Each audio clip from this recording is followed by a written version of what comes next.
नमस्ते दोस्तों, मैं मौर्य वर्षा मेरे यूट्यूब चैनल पर आप सबका स्वागत करती हूँ।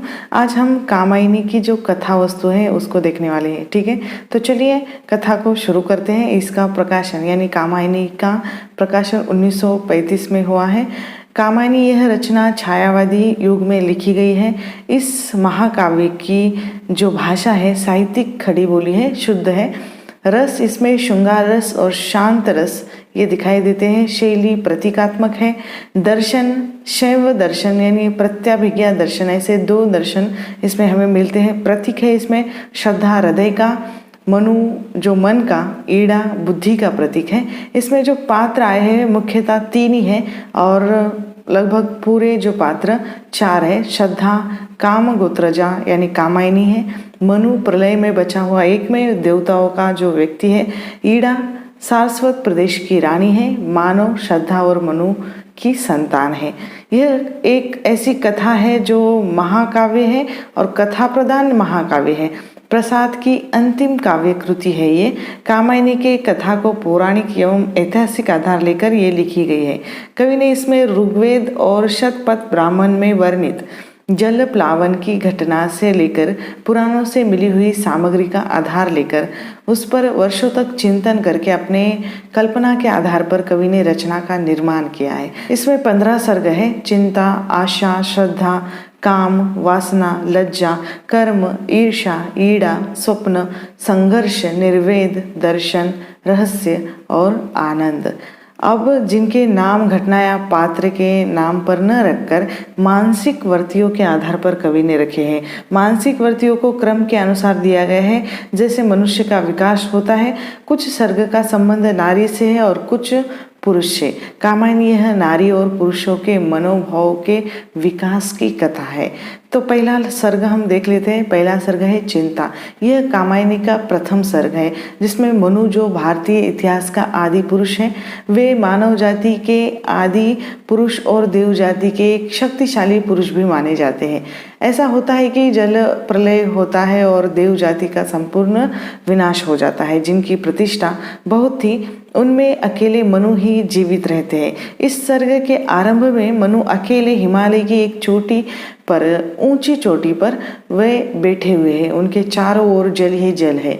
इस विनाश के दृश्य को देखकर मन जो उनका चिंतित होता है और वहाँ मनु चिंतित दिखाई देते हैं। वे अपने अतीत के बातों को याद करते हैं। उन्हें वह देव जाति का वैभव, मदिरा, विलासियों के साथ रति क्रीड़ा, नृत्य, यज्ञ में प्राणियों की बलि देना आदि सब बातें याद आती हैं। देवता लोग नित्य उत्सव मनाते रहते थे, आनंद और विलास में डूबे रहते थे। देव जाति का विनाश भी शक्ति और वासना के कारण ही हुआ है। जल प्रलय आया था तब बिजली चमकने लगी थी, घोर वर्षा हुई थी, सर्वत्र जल ही जल भर गया था। उसमें सभी देवता लोग बहकर गए यानी नष्ट हो गए। सिर्फ मनु अकेले बचते हैं। वे एक नौका में बैठकर सागर की लहरों के साथ डूबते बचते रहे हैं। एक बड़ी मछली ने उनकी नौका पर प्रहार किया था और उस प्रहार से उनकी नौका हिमालय के उच्च शिखर पर आकर टकराती है और मनु वहाँ बच जाते हैं। एक ऊंची शिला पर बैठकर यह मृत्यु का भयावह जल प्लावन वे देखने लगते हैं। अब उन्हें चिंता ने घेर लिया है। वे इस देवताओं के विनाश पर विचार करने लगते हैं। वह वैभव, शक्ति क्या एक स्वप्न की भांति था? यह फिर धोखा था? उनके मन में विचार घर कर लेते हैं कि यह जीवन तो क्षणभंगुर है, मिथ्या है, झूठा है। मनु ने देखा कि यह प्रलय की रात समाप्त हो रही थी। उन्होंने राहत की सांस ली और आशा के संचार से वे स्वस्थ हुए। उदयमान ग्रह नक्षत्रों को देखकर मनु के मन में जिज्ञासा जाग उठी। उन्हें लगता है कि कोई उनके पीछे खड़ा हुआ है। वह आशा थी। अब आशा सर्ग की शुरुआत होती है। जल प्लावन के बाद अंधकार नष्ट हो जाता है और प्रकृति एक नया रूप लेती है। सुबह के वर्णन से आशा सर्ग का आरंभ होता है। हिम पिघलने लगते हैं जिससे वनस्पति एक नया स्वरूप धारण कर लेती है। नई वायु प्रभावित होने लगती है। आकाश में नए नए रंग बिखरने लगते हैं।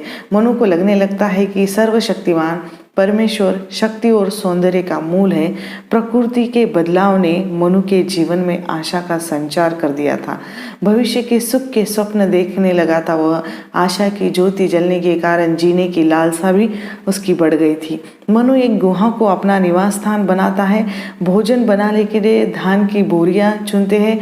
जो अन्य बचता है उसे प्रलय से पीड़ित व्यक्ति के लिए छोड़ देता है। अपना जीवन नए तरीके से जीने लगता है, पर अतीत की स्मृतियां भुलाने से भी नहीं भूलती। एकांत जीवन में बड़ा दुखदायक होता है उनके हृदय में वासना का उदय होता है, किंतु वहाँ उनके सिवाय कोई नहीं है। उनके अपने लिए एक जीवन साथी की जरूरत उसे लगने लगती है। तभी श्रद्धा का सर्ग शुरू होता है। मनु के एकांत को दूर करने के लिए श्रद्धा का उदय होता है। जब चिंतामग्न मनु अपने गुहा के बाहर बैठे हुए थे, तब श्रद्धा का आगमन होता है। श्रद्धा को काम भोग की बालिका भी कहा जाता है, जो प्रकृति के सौंदर्य को देखने के लिए घूमते हुए वहां आ पहुंचती है।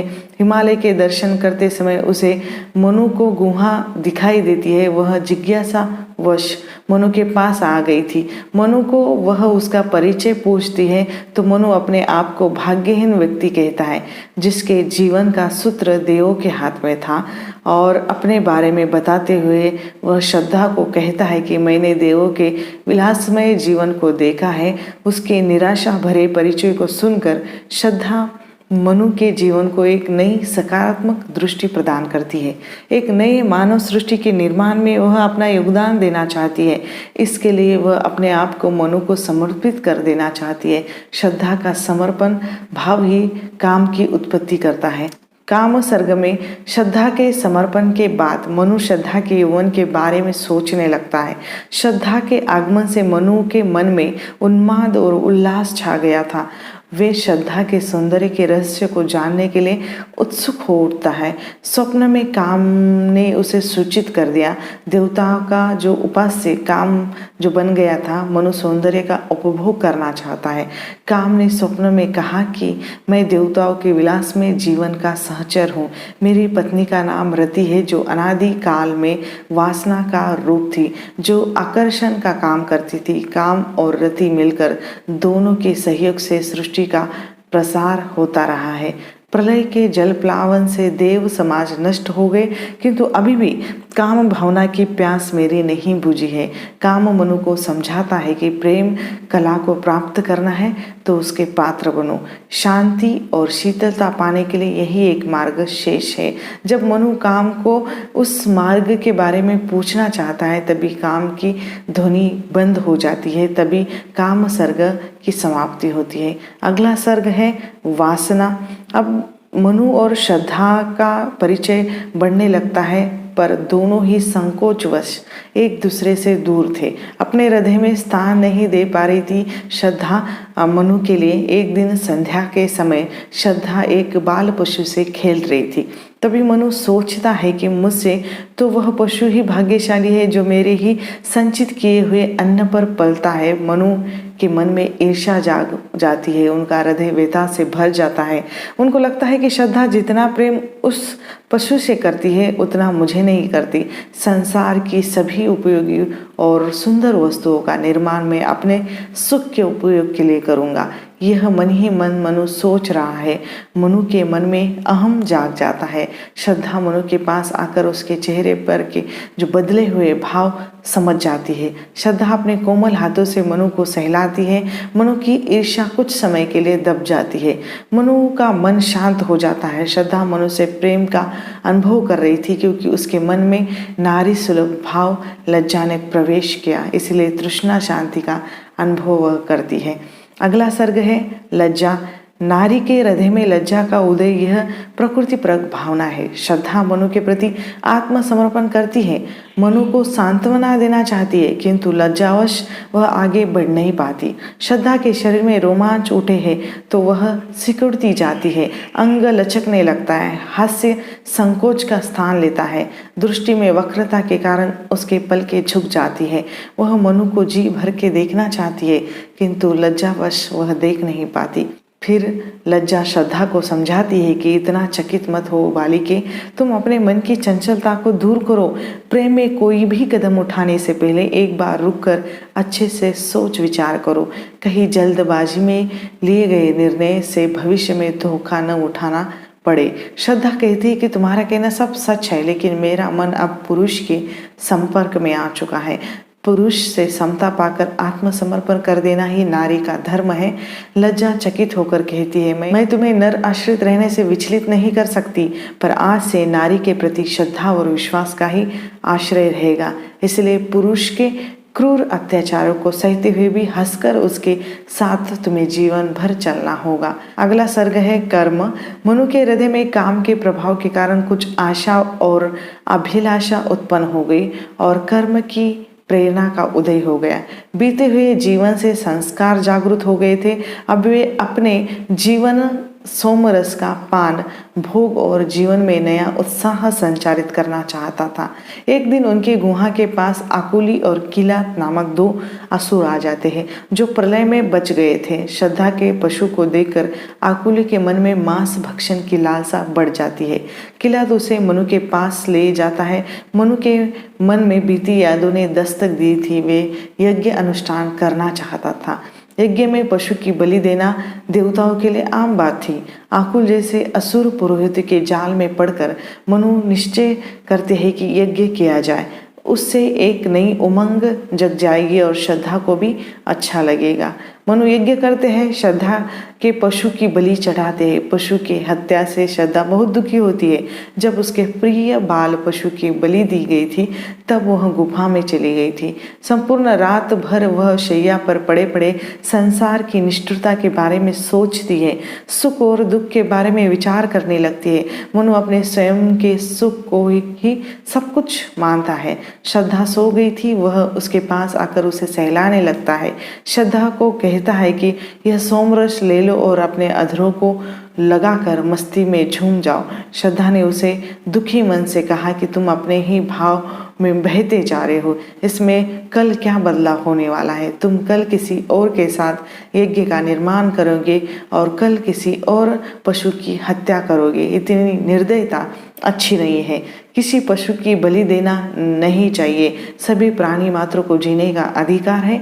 मनु श्रद्धा को समझाते हुए कहता है कि सबसे पहले हमारा सुख देखना चाहिए। जीवन में सुख उपभोग के लिए है और उसका उपयोग करना चाहिए। यह क्षणिक जीवन में मिलने वाला सुख को तुम तुच्छ क्यों कह रही हो? श्रद्धा मानवता को सर्वोपरि मानती है। मानवता के मूल अंग जैसे अहिंसा, स्वार्थ, त्याग और सेवा का कर्म को वह मानती है। श्रद्धा के हृदय में भी मादकता ने स्थान ले लिया है। मनु उसके दुर्बलता को समझता है और श्रद्धा से कहता है कि तुम जैसा चाहोगी मैं वैसा ही करूँगा। सोमरस उसे देता है और श्रद्धा की लज्जा जो मग्न हो जाती है और मनु और श्रद्धा आलिंगन बद्ध हो जाते हैं। ठीक है, तो यहाँ पर हम रुकते हैं। आगे के जो सर्ग की जो कथा वस्तु है हम अगले वीडियो में देखेंगे। तब तक के लिए धन्यवाद।